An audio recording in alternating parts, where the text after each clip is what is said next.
Welcome to Kenton Teaches. Enjoy the video. You start by prepping the scene and the alpha itself.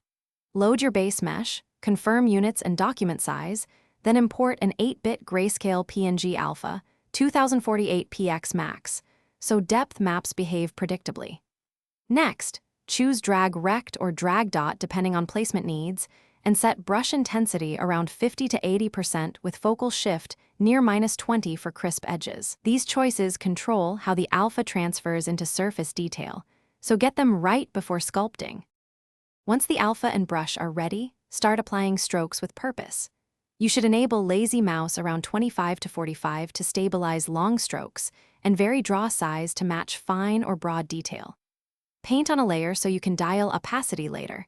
That gives non-destructive control, set between 0 and 100%.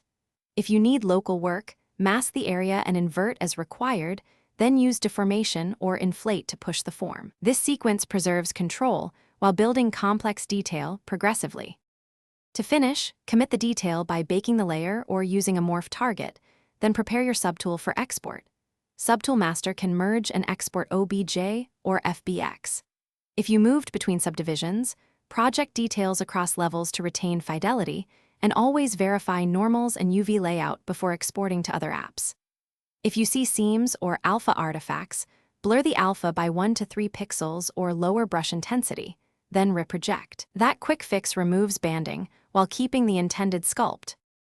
Thanks for watching. Please subscribe if this video was helpful.